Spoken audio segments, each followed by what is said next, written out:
Hey guys, nice to meet you all. So it's virtually like I can't see you people. It's good. Of course, I feel a bit weird to sit alone and talk to myself, but yeah, like even I can't even touch my hair properly seeing the videos. So yeah, let's start. So I'm Vilva. Today, what we'll be talking about is we'll be talking about the new cache in Apollo 3.0 and what are the problems we had in the previous versions and how they have solved it in the latest version. Um, Before we go into the topic, a little bit about me. I'm a JavaScript GraphQL engineer. That's what I do for my living. I use React mostly in my job. I like travel and painting. I have been to Warsaw as well already. Currently, I'm based in Berlin. I have love for OSS, but I don't stay properly with a particular project. Like suddenly I like a project, I spend months there. Then suddenly I like a new one, I move on there, and I work in a company called Omeo. It's a search travel engine for Europe majorly, and I also organize a meetup in my home country, India. So that's about me in short.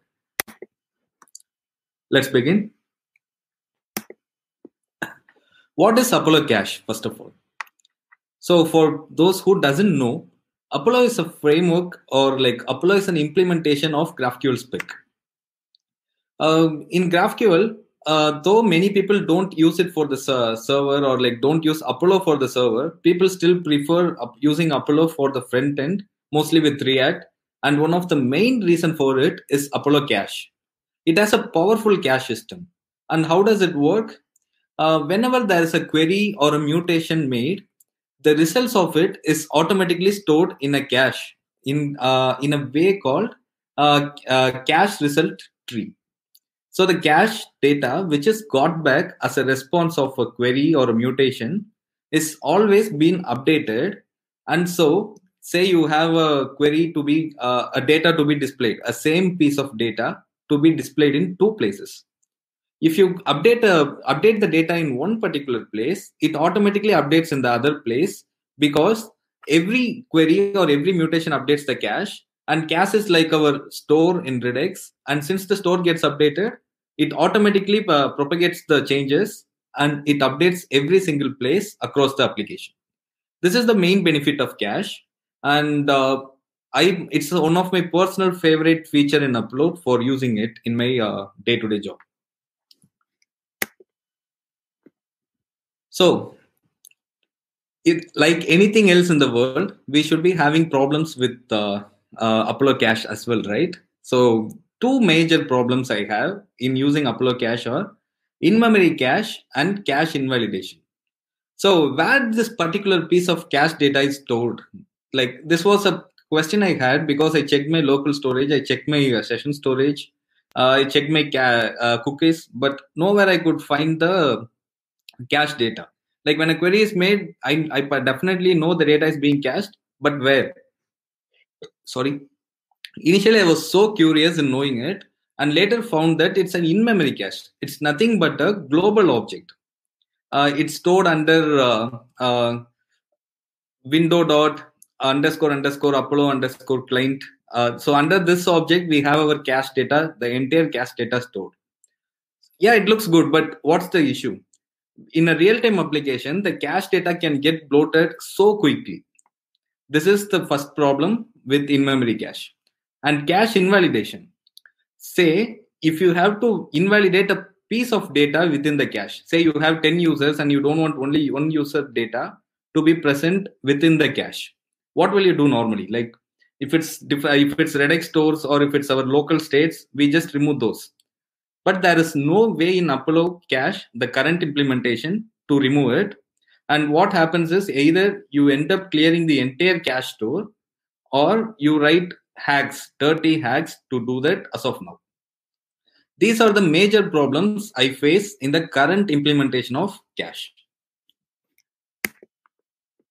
Let me show you a quick demo of the live like issues with the version 2. Mm.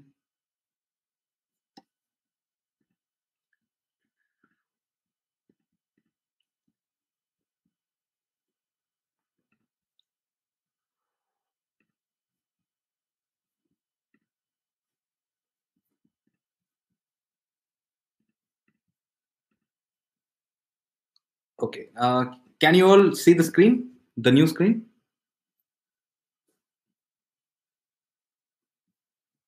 Okay, I hope yes. If you see here, I'm just making a query and I'm getting a data. So this is a public API for SpaceX, and I'm getting the corresponding data here. I'm just getting the mission names. This is my root query. If you see here, this is my root query under which I have different data with an ID generated. This entire tree is called cache result tree. And within this tree, every object which is got as a result is being generated a unique ID. This unique ID takes a schema path. So it starts with the root query, then it goes to the query, then it creates a unique ID. This is how, if you see, all the data is being listed. Now, currently, when the page loads, it has only 5 records. And imagine this is these numbers or tells the application how many number of records should be fetched. So now it's initially 5. Let me click on 10 and see what happens. If you see, only 10 records appear here. But if you see in the cache, that is inside root query, there is already one particular piece of query with 5 records. And there is one more query which has 10 records. And if you see the outside world, we have totally 15 records in the cache, 5 on the top and 10 in the bottom. So if this continues, if I click on 15, it still increases. So if this keeps on continuing, we will end up having a huge amount of redundant cache data, even for a small amount of common data. Like there can be a large amount of common data across the queries, but still we will end up having a large cache data. To avoid this, we should either manually refresh the state or do so much hacky stuff directly right into cache. And all. It was so dirty, like it was very hard to maintain as well. So these are the major problem with cache bloating actually. And there is no way you can delete only a piece of information from here. Now let me go back to my slides. This is the existing problem. Let me go back to my slides.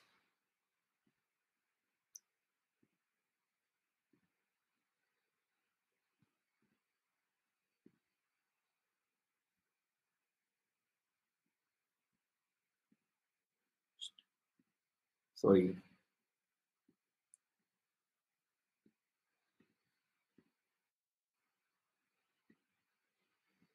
Okay.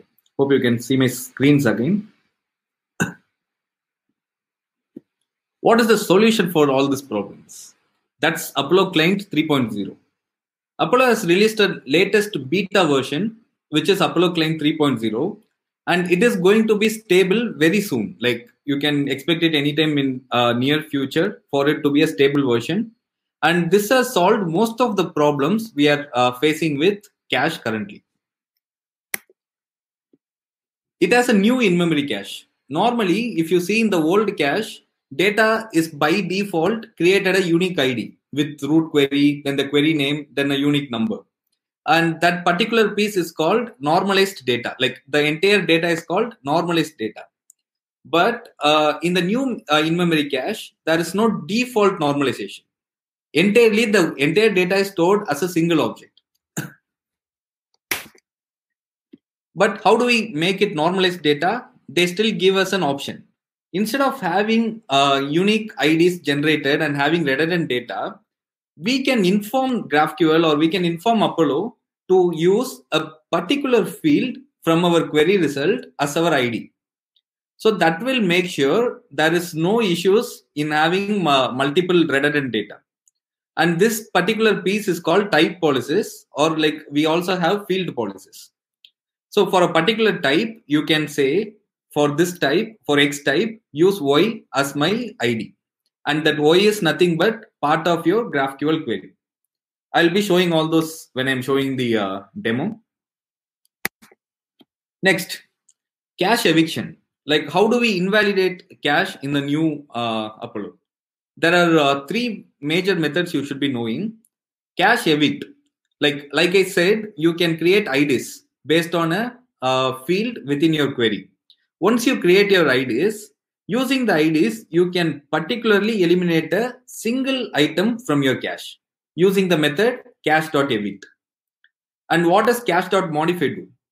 In the previous world of Apollo 2.0, we use cache.write data, cache.write query, cache.write fragment, and cache.read data, read fragment, read query for interacting with cache. That is no longer the scenario. It's only one unified method which replaces everything. That is cache.modify. In cache.modify, you can get by default the input cache and you can modify it and write it back to the cache. This comes so handy when you are handling the local state management with GraphQL. Of course, local state management is other beautiful thing with Apollo, because you don't have to manage your servers or the backend data through queries and local state with regex actions and reducers. Local state can be managed also by queries itself. So these are the major methods with cache evictions. Yeah, all these are good, but time for the hero. The major important, or like my personal favorite, is garbage collection. Of course, yeah, you can manually write your code to remove unused objects from cache. You can manage things, you can read, you can keep the cache updated always. But that's not how we developers do, right? Of course, our developers are lazy, like lazy to the hell. And that's why I like garbage collection a lot. How garbage collection works in Apollo 3.0. So when you call this particular cache.gc, garbage collection, that's a short form. So when you call this particular cache.gc method, first thing the Apollo client does is it goes through the entire cache tree, and sees all the looks for all the irrelevant object nodes. Like we would have queried for 10 different users, but at the moment we will need data of only one user. So when you run cache.gc, it will mark all the other 9 users as irrelevant or like not needed anymore, and it will clear those entirely. So this is the beauty of GraphQL garbage collection. It always helps us to keep our cache limited, small, and only the data which is being used will be available. Okay, that's nice. But what if I have to make sure few data is not being deleted, even if I'm not using it at the moment? For instance, user data. When user gets logged in, we might get some user data. We might not use it in a particular place. It may be irrelevant there, but we may still need it in future. How do we avoid GraphQL garbage collection from deleting it? That is where cache.retain comes into picture. What does cache.retain does? If you pass the ID, like we discussed about, we can generate an ID for all the types. And if you pass the ID to retain, when the garbage collection gets executed, it will not delete that particular piece of information. It will delete all the remaining unused data. And say, for instance, I retained my user details, and the garbage collection is not going to remove it for now. But if I'm going to log out, I will need to remove that, right? Because there'll be a new user detail coming. I still don't want to have a copy of my old user detail. But garbage collection will not know it. Like it will still think it's retained data and it will not remove it. That's where cache.release comes into picture. A retained piece of cache, if the ID is passed to cache.release, it will be released and it will be removed in the next garbage collection cycle, provided that is not used anymore, that data is not relevant anymore. So these are the major implementations in new Apollo version 3, and these are the major used functions or most favorite utilities of mine, which I thought I'll share it with you people. Now let's see some code walkthrough and some demo quickly. Let me stop sharing and share the code now.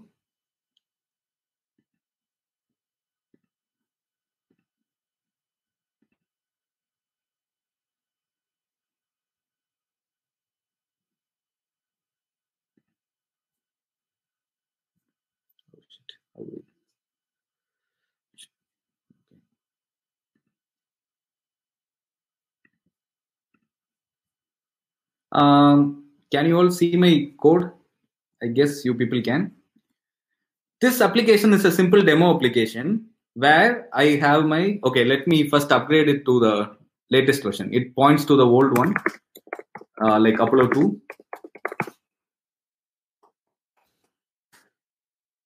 Okay. In Apollo 3, we don't have to import all these modules from different packages. Like that is, the times have gone where we have to include 4 or 5 different packages for bootstrapping an Apollo project. Just install Apollo client and it comes by hand, ready-made. If you see here, normally we just create the in-memory cache with an empty object or maybe with things like cache redirects. But okay, let me comment this piece of code and show you what happens in the new GraphQL client. This code is nothing but I have created an empty client or a normal client, and in app.js, I'm calling a component called list, inside which I'm making a query.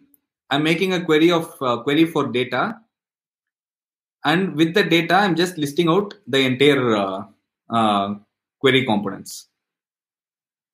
So let me show you live in the screen. I hope you can see it now. I refreshed my application.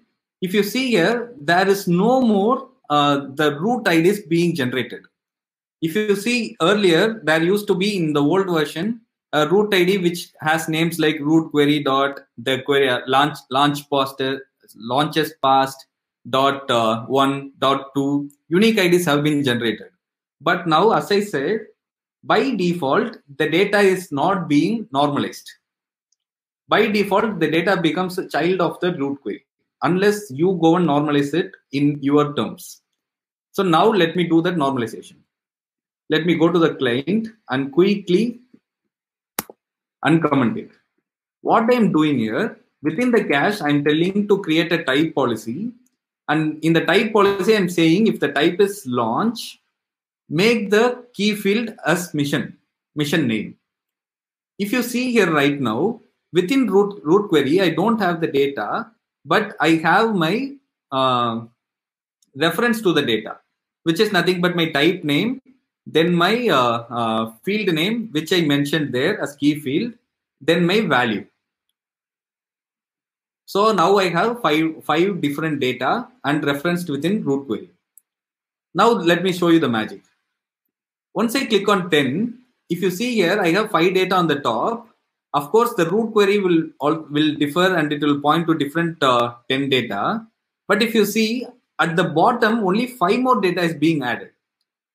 By this way, we have already eliminated the issue of redundant data. There is no same data existing twice in the cache at the moment. If some value changes, it will just replace the existing data. But there is no chance right now for cache to appear, like for data to appear twice within the cache. This is the beauty of type policies. So this is the first thing we have covered. The next thing I would like to show you is, say now I want to invalidate only one piece of data, like from the cache. What I'm doing here is, on click of the data, say this is my data or the names, on click of it, I'm calling a particular function. And what this function does is, it gets my identity, that is my ID, the unique generated ID, which is nothing but, in this case, it's like launch : mission name : CRS-20. To get this, I'm using my identity function. So client.cache.identity, I'm getting my ID first based on the type name, which is launch, and the field name, which is mission. Based on this, once I get my identity, I'm evicting it. Evicting is nothing but deleting it. So if you come here, let me refresh the page. Watch carefully. I have the second name as CRS-20. And if you see in the right, I have a data which is called CRS-20. When I click it, did you see it got deleted from the cache? Now let me click on Starlink 3. You can see Starlink got deleted from cache. This is how we can invalidate a piece of small data within the cache. Isn't it awesome? So these are the favorite stuff. And let me show you a quick demo of the garbage collection as well. Let me comment this piece of component and uncomment this.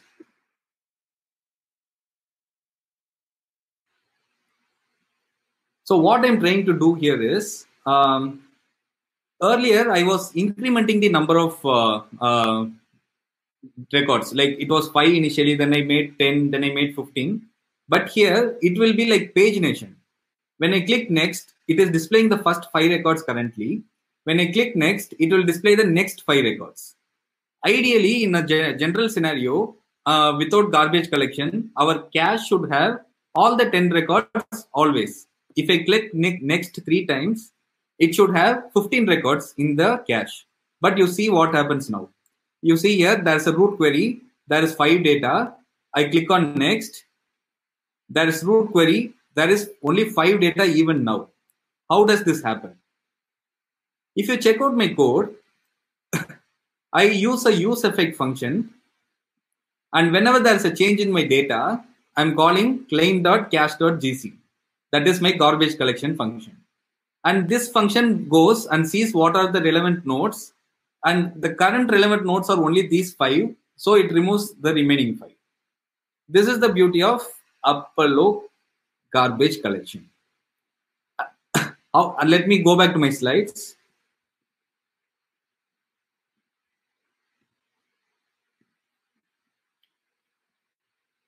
Cool. Hopefully my demo did not break and I was lucky, I'll say. And that's the thing I like about Apollo Cache, and I thought I'll share it with you people. So you can go play around with it and let me know how you feel about it. And this is the high time you start using Apollo in your production application as well. Any questions, feel free to ask. I'm all looking into the comments. And do follow me on Twitter. Thank you, Virva, very much for your presentation. I'm looking for questions on the chat. Currently, I have one question for you. Sure. Can you tell me how long do you use this method on production? No, it's still in beta. It's going to be stable very soon. Like I spoke with the core members of Apollo. They said it can be soon, anytime within a month. So I thought, like, let people be prepared for what's coming, the good things that's coming on the way. Okay, awesome. Can you recommend some tutorials on that? Still, it's not live and we don't have much tutorials, but I'm planning to do one on YouTube. So maybe follow me on YouTube as well. Like, yes, of course. Can you go to YouTube and give your link to the so that everyone on YouTube can already subscribe you, because this can be helpful. Perfect. Like I'll do that. All right. Thank you very much, Virva.